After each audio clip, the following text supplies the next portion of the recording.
but with smoke instead of a phone. That's the kind of what Native Americans did. They had a whole system of smoke signals that could be seen from far away.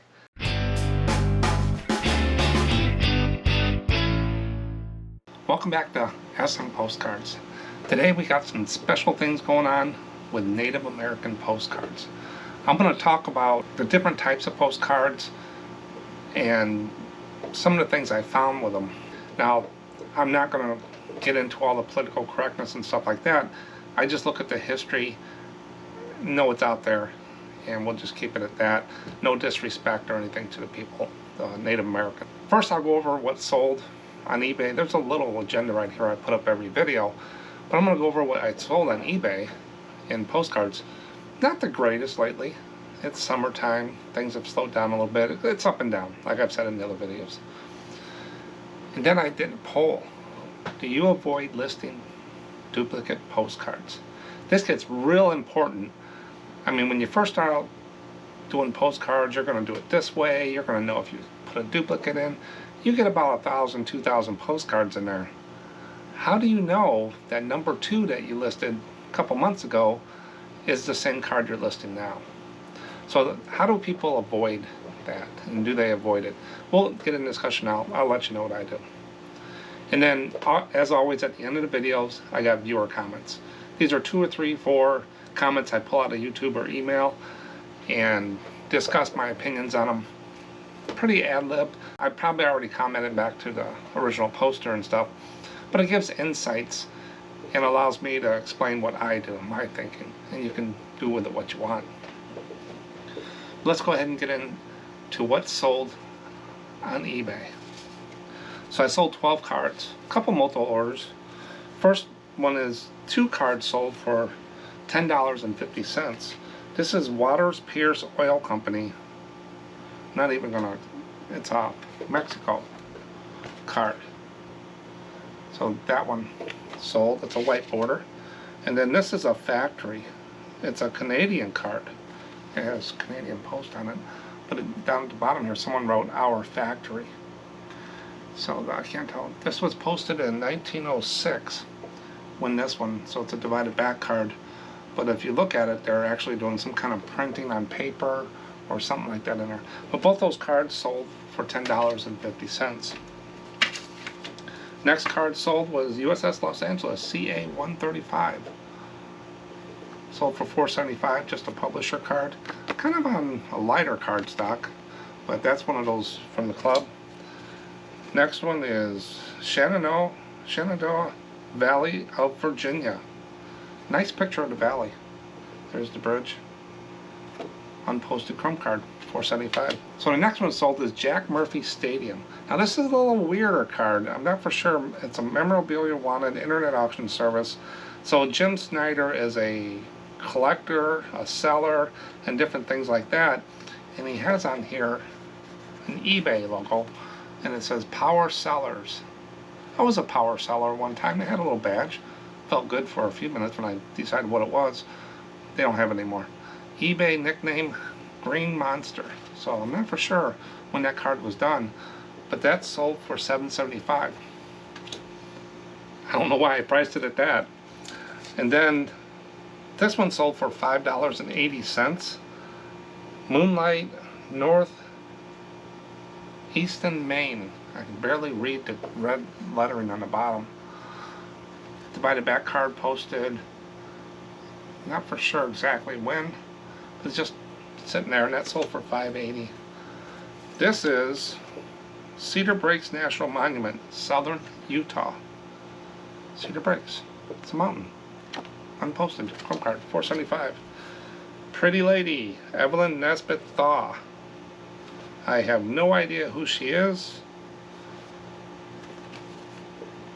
That's what she is. Sold for $4.75. Got some writing there. It's not posted. So that was Evelyn Nesbitt Thaw. $4.75. Next one sold for $6.97. Oak Grove Sanitarium, Flint, Michigan. Remember, sanitariums, and there's insane asylums and criminally insane asylums. Sanitariums sometimes don't do as well as the insane asylums. So this sold for $6.97. Then the last set is a gentleman came in and purchased astronaut ones. This is the Space Center. That's one NASA. This is another NASA. And then this is another NASA right there. So 3 of those were $12.84. So I had a total of 12 cards. Gross. Now these are gross numbers. I don't take all the fees and stuff out when I say this. It gets too complicated to try to explain it. So 12 cards, gross $74.85, with an average sale price of $6.24 for those 12 cards. So I'm not too far off the $80 a day I want to do. I'm only 4 off the $16 I want to do a day. And my ASP is still moving up a little bit, not as fast as it was before, and I'm still being stricter about buying certain cards. But I also sold to a person a bunch of sleeves and some envelopes, like 1 pack of Continental standard sleeves and stuff like that, and 10 envelopes, whatever. Those sold for $20.50. That's just the item, gross item cost. Not, they pay shipping, and I didn't put that in there because I refund any shipping that's excessive on that. And Ko-Fi doesn't have all the rules for shipping and stuff, so for all the items they bought, they paid $20.50. Now remember, I have to recoup those. I have to replace the ones she bought. I have to pay taxes on it.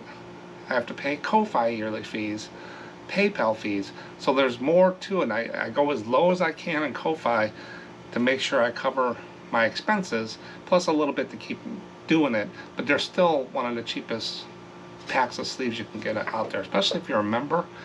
In white border or divided back to $3 or $4 a month membership, you get 40% off. So just think, she's not a member and she paid $20 for this. So if you get 40% off, you'll get all that for $12. And there is still a little bit of money for me to be able to do that for the members. And we try to keep the cost down by people buying things. And it keeps the cost down overall. If I wasn't selling as much as I was, I'd have to raise the prices a little bit to cover the yearly cost. But it's doing well. It's a good part of the business, but I don't look at it as much as a moneymaker. It basically pays for itself, gets me more stock and stuff like that. I mean, when I have to buy cases of sleeves at the end of every month to replace the inventory, there's a lot of inventory sitting over there. So there's a lot of capital in there. But I like it because it helps the resellers. I always wish that someone did that when I first started Postcards, when I was going through sleeves like crazy. I was buying 50 packs at a time, and I was paying a little premium price, trying to find the best I could, but these are a little lower than that. So that's what's sold. Now let's get into the special topic. This is Native American postcards.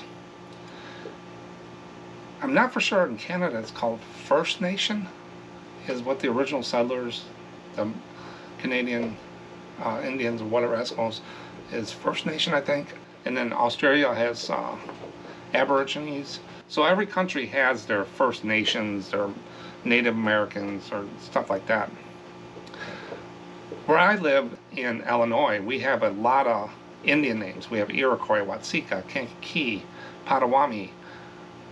Just a lot of Indian around here. There's a lot of Indian burial grounds. I know where 2 chiefs are actually buried by a state park, not far from me at all. And then there's Shabana, where my mom was raised, Chief Shabana and stuff like that. So I think out east and west you have the same types of things. They use the Native American names, which is pretty cool. You know, for me to be able to say Iroquois correctly or Watsika, it's pretty cool. But I'm going to go ahead and get into some history, about 3 or 4 paragraphs. And while I do that, I'm going to show you some Native American postcards that I found to get your curiosity up. And I got one fact about smoke signals. Here we go.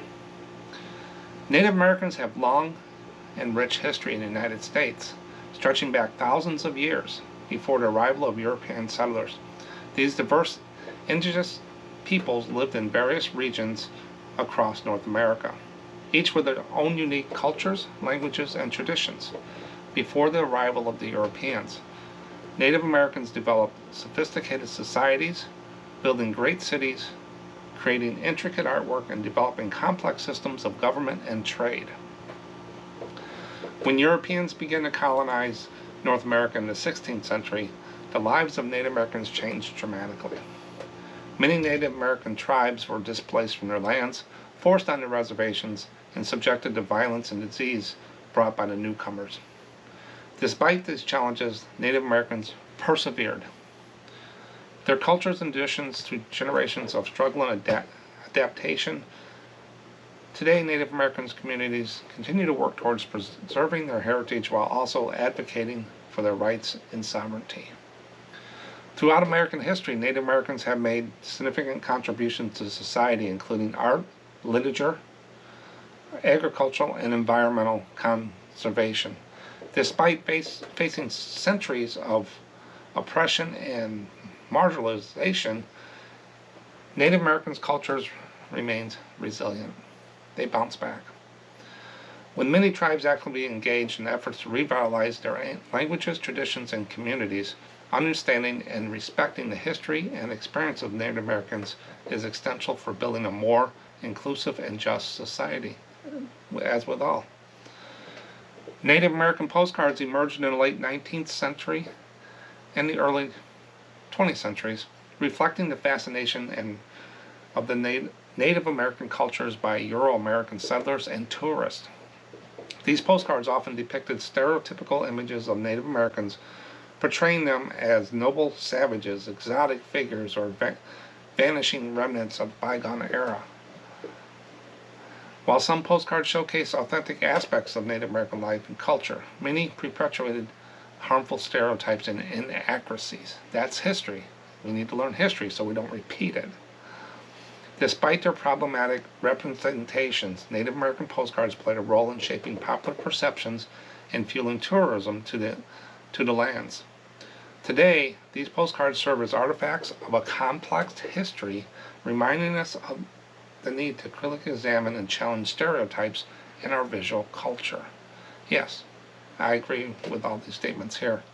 With that, a lot of different things have happened over the years with Native Americans and other races and stuff like that I won't go into. But this is history. Doesn't mean I condone it or anything like that, but this is what it was like back then. I didn't live back then, but this just tells you what it did with history. The history of Native Americans is interesting. Not just the westerns you see on TV, just how they grew their nation, living on their tribal lands and their beliefs and how they did things. It's just fascinating. But I have one fact here. Imagine sending the text message on your phone. You're sending a text message on your phone, no problem, but with smoke instead of a phone.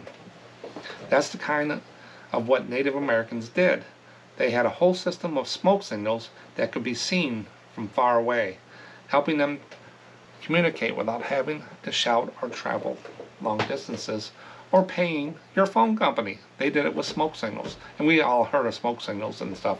So if you have an attacker coming across the plains and they have somebody say they can build a fire and put blankets or leaves on there or whatever, and they see the smoke, then the next one does it on a hilltop. The next one, it can cross there pretty quickly. I think the Chinese did it on the wall where they would burn a fire, then the next one would see it and stuff. You see it in the movies and stuff like that. So it was pretty quick.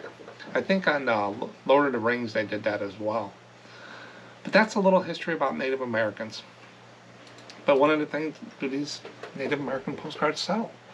I always go through this little checklist here, this little chart I have, sell-through rate chart. I break it down low, average, high, and very high. The low, if the sell-through rate comes out 0 to 3, I try not to pick them up, but you always will. You will always get those. And then the average and high, 4% to 10%. Those two areas there is combined is where I work the most. Divided back to Chrome and Current. Those are going to sell a little bit more. The high is going to sell a little bit faster than the average, and those two together are going to sell more than the lows, the reds, is what this data tells me.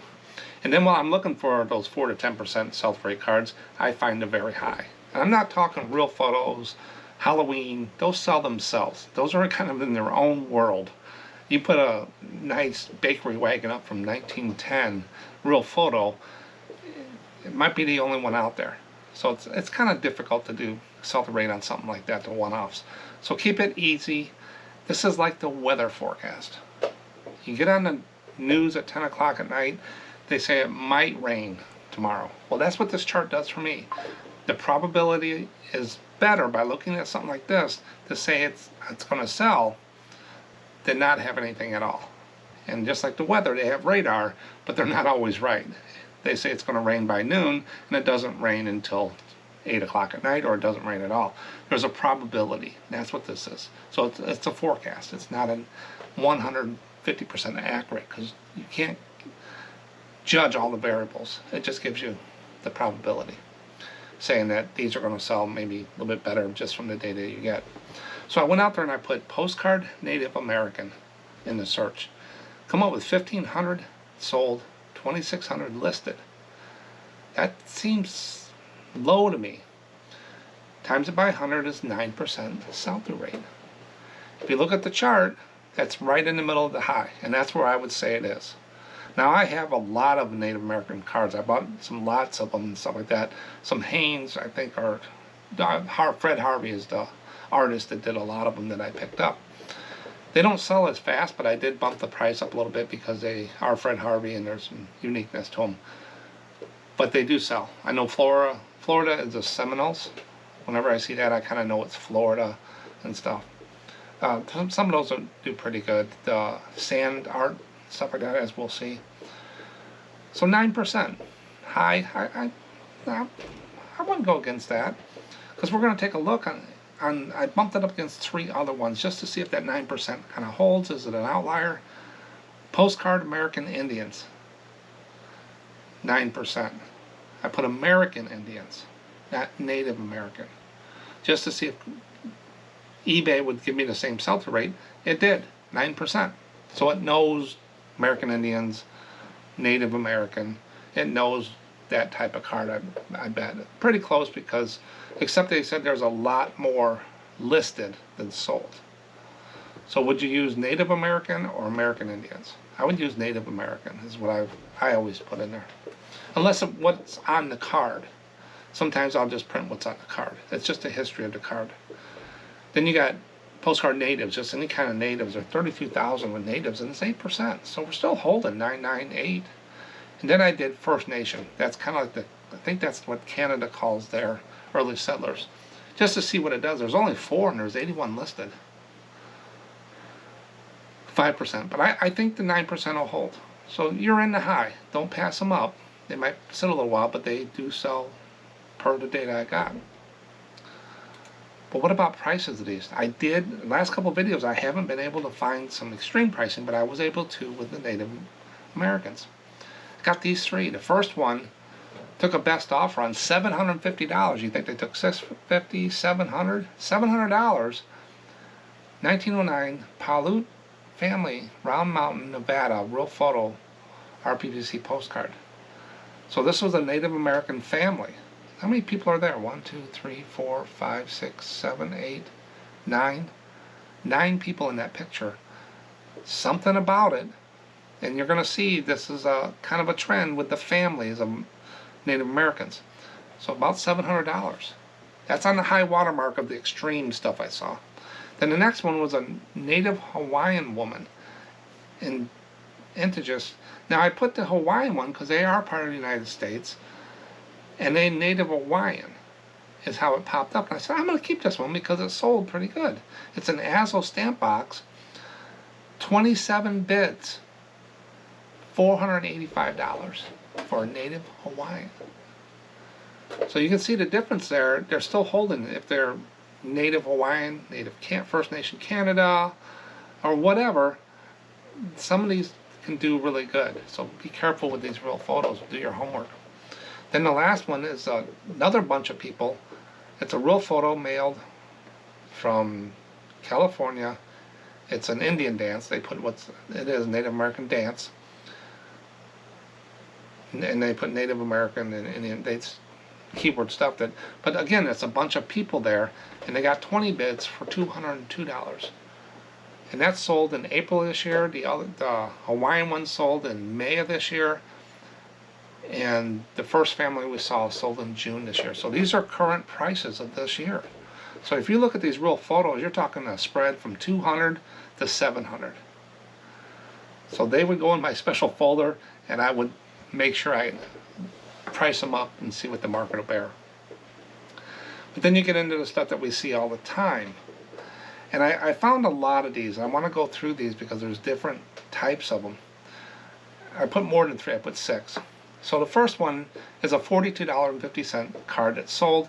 It's Chief Joseph Curtis, Native American Indian, 1906, undivided back.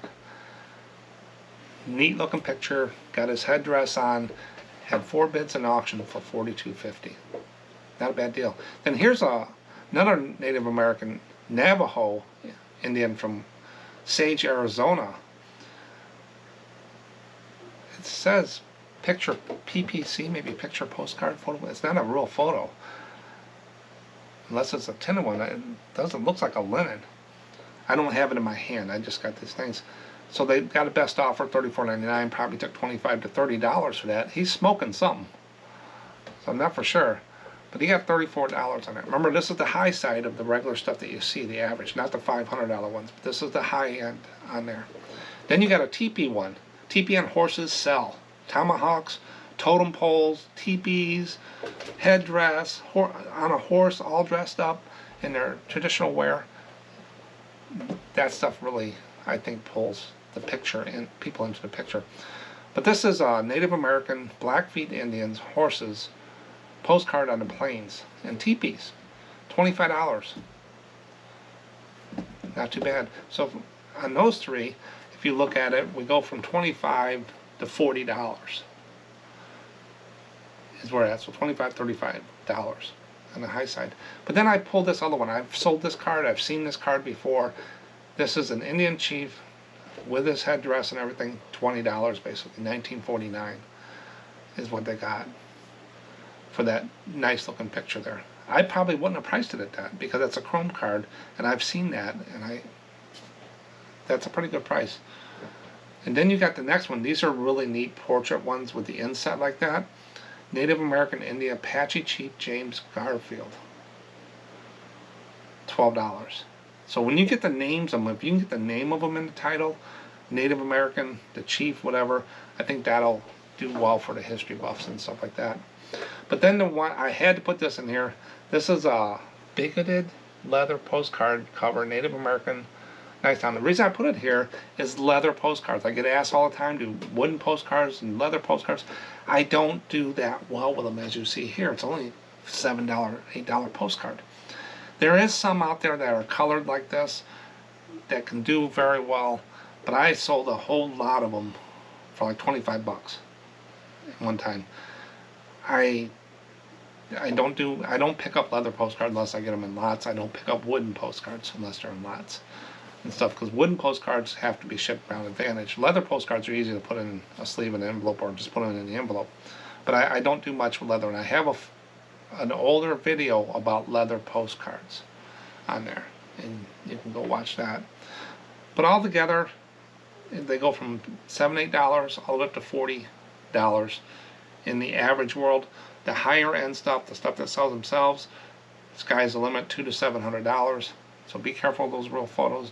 Make sure you get the first, second, third, fourth, fifth look on them, and do some comping in Worth Point, Terapeak, or whatever you use to make sure you're seeing what the market bears. And if you just don't know, put it up higher for a while and see what it is. You can throw it in an auction and do it. You know, throw it. If you got a card and you think it's worth $300, put it up for $375 best offer and see if someone will offer $300 for it, $325. If not, then you might have to play with it, but don't forget about them. So that's Native Americans. How do you guys do with these cards?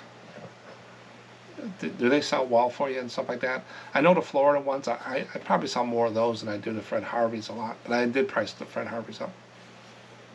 Who knew? Now we're going to get into the poll. I put out a poll every Saturday morning, goes off about 9 to 10 Central Time, because where I'm located. And it just asks a question. It's in the community tab on my channel, or it'll pop up on your phone. Real quick, if you just answer it, say, you know, yes or no, and don't put a comment. I have no idea who you are. No one does. But if you put a comment, it does put your username and your comment for everybody to see. So I consider the comments on videos and the comments on polls public. If you want to send me something more private, send it in an email to contact@smpostcard.com. If you want me to share that comment, maybe it's a bigger paragraph or something, I can always paraphrase. Just let me know. This is okay to use at the bottom. A lot of people do that. They said, Mark, you can use whatever in here. Or some people will say, just take my name off if you're going to use this and stuff. But this is like-minded people, so don't feel afraid to ask a question or whatever in the comments. But this poll was, do you avoid listing duplicate postcards when you have a large inventory of cards? Now, large is a discretionary. Some people think, 100, 500 cards is large. Some people think 40,000 is large, 10,000. I would say you're into listing. You've got a good couple boxes of cards. You just can't remember if you have that card or not from memory. So the first option was, yes, I check every card to see if I have it listed already. 26%. I'd like to know how many cards you have. Because if you wrote, how do you check it? By the title? Do you go and look at it? You look through your cards, you spend the time to do that. As I get into it, I can't do that with as many cards I got. But 26%. Then no, just too many to look through every time was 65%. That's where I land. Just got too many to go through. And that, plus, every time you touch these cards and do something with them, there is a chance that you're going to make a human error. Most mistakes with out of stock and defects is due to human error. Not eBay, not PayPal, not whatever payment processors they used to use. People say, I lost this item, eBay relisted it. Well, they put it somewhere or sold it on another site 99% of the time. It's human error. There's that chance eBay does that. I've never had it happen to me. So I can't say it does or it doesn't. But people say it, that they relisted something. I've never seen it myself. I'm not saying it doesn't, but just too many to look through. The 9% were other. Now my take on it, got over 50,000 cards. I put this card up. I can't remember if I listed this card. Now if eBay comes up, sometimes says the duplicate listing rule will pop up and you can't do it. Just put a space in the title or a period at the end or something. It's different. They're just looking at the title and it goes through. But I just don't. Look, a lot of people said when I put these boats up, so say I had 100 Navy ships of the same ship. Some people said, well, just put one up and when it sells, relist it and do that. I have thousands of ships. There was no way I was going to manage my inventory that way. So what I did is I did the listing and I counted each card I had. And I put 300, 500, 400, whatever, and I'm just letting eBay count it down.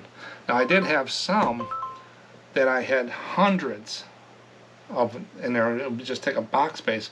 So I put a card at the end of 100 or so that says more in closet with a number, and in my storage closet I have the other cases of that card. I wasn't going to take up shelf space for 1,000 cards I wasn't going to sell in 10 years. But I'm not going to worry about duplicate cards. Most of the time, as you'll see, this card here is okay, it's unposted, but if it had a little mark on here or it was posted with writing or not posted with writing, it's a different card. So a lot of times, now if you get a stack of cards, 5 cards exactly the same, you can do one listing and put a quantity of 5 and put them in your box. I've done that before too, but that's usually when I find them close together and stuff. But I don't worry about it. They're separate listings. If someone wants to go out there and check me on every card I got in there, have fun. They're doing my job for me. But I after getting past 1,000 postcards, they all look the same after a while. But I got some comments. Steve said, because vintage paper items all have different amounts of wear, I consider them totally different items and list them as much. Yeah. Unless they're chromes and they all come together or whatever, stuff like that. But I know what he's talking about. The little smudge on one end. You don't want to send that card. Thanks, Steve. And then Dr. Chris, Fossil Forward Finds. If it's ones I recognize, I may change quantity, but 99.9% it just becomes a new listing. Exactly. If I have 50 of the same card all at once, I'll list it at quantity 50. Just like I said, if it comes up at once, I'm sitting here, there. Not playing the make it appear scarce game. Exactly. That doesn't work for me. I don't. Once I put a card in a box, I don't want to touch it.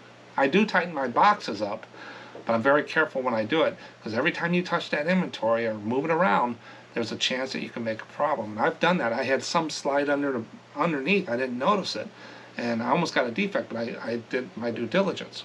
And that's why I have a spreadsheet with all the titles and the SKU number as well, because I just looked the other day, I got 5 cards in my eBay that doesn't have a SKU number on it. How'd that happen? I did it somehow, but I went back to my spreadsheet, I took the title, found it, checked the card to the listing, and I put the SKU number in there. 5 minutes work. Sometimes I will put the wrong sticker on one. And I'll go over there and I'm pulling a Disney card, and this is a picture of a volcano in Hawaii that sold. So I'll take the title and I'll put it in my spreadsheet, and it gives me the right SKU number. Maybe I put a 5 instead of a 6, or a 6 instead of an 8, is what I've done and seen. So I got to correct those things. Thanks, Chris. And then pan card, I try to catch it, but sometimes I find where I have the same item listed twice. But sometimes you try to catch it, yeah. It's not on top of my head.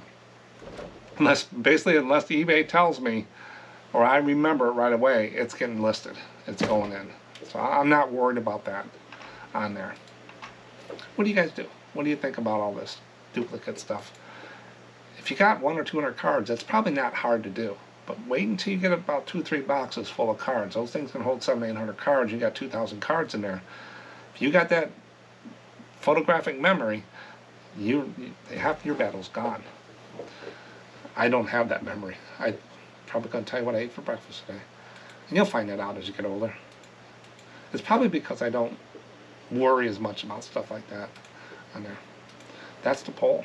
Now we're going to get into viewer comments. I got 5 here I pulled. Must be some quick ones or important ones. And so what I do is I read the comment and I reply. I try to remember what I did to the thing, but these can come through YouTube or email. I just pick them out as I see something pops up. If you send a message and I didn't say it, isn't because I don't like you or anything like that. I just go through them real quick and I grab some comments that look and be interesting and stuff. If I missed yours, I apologize. Nothing against anybody. So before I get into comments, if you hear any like motor noise, they're doing the lawn again. I try to schedule these around, but they show up and they do it whenever. But Harry Monger is the first one.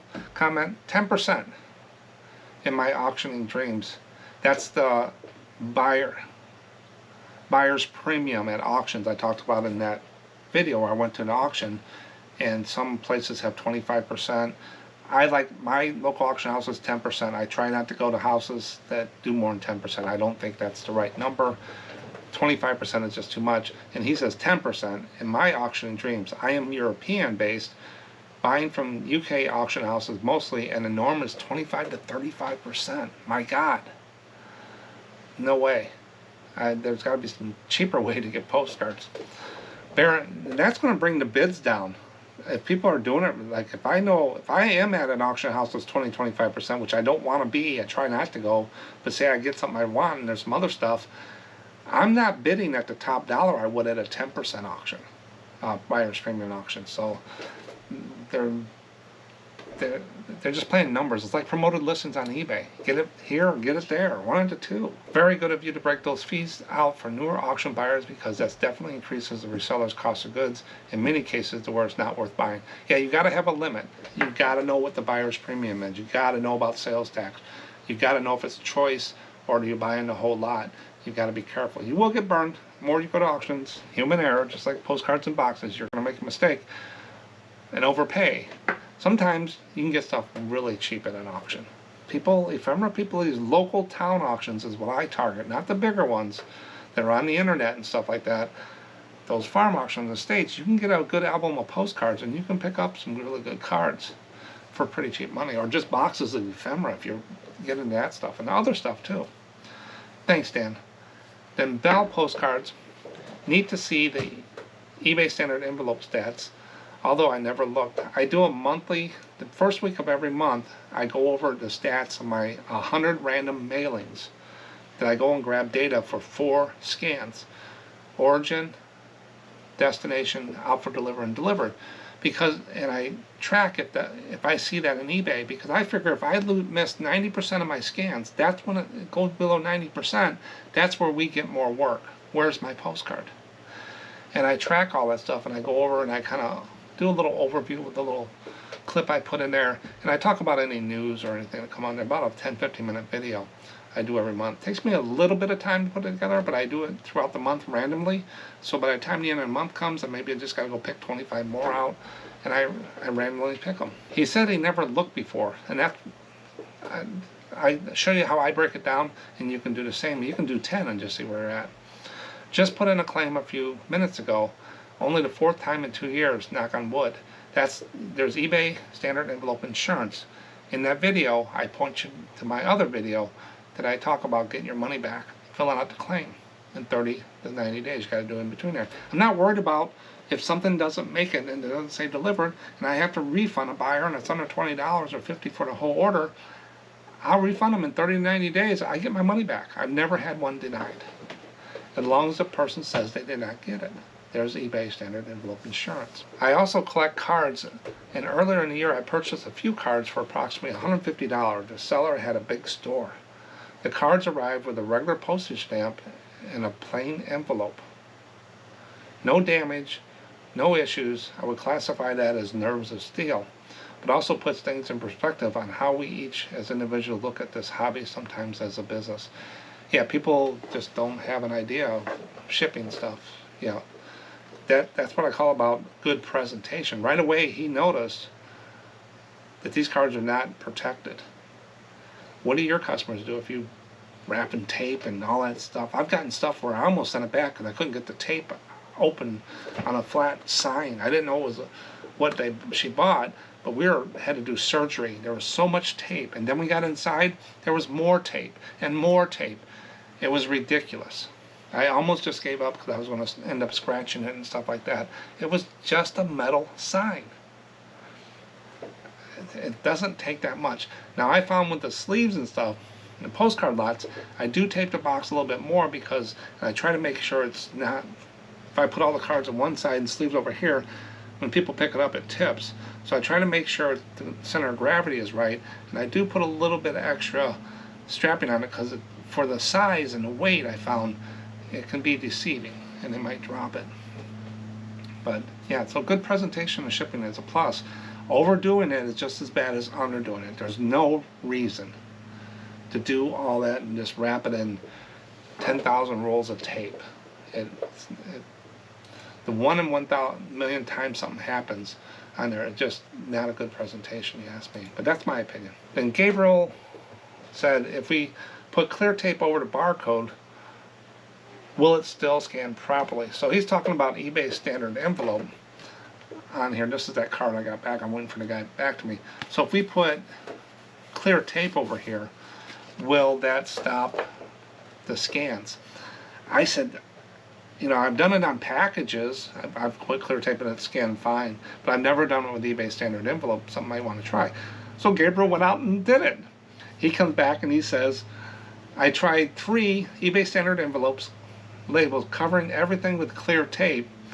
1 of them scanned perfectly, 2 absolutely nothing, so not worth the risk. So those high-speed machines might not like tape, so if you're not getting a lot of scans, don't put tape, is what Gabriel threw his body in front of the bullet to save us.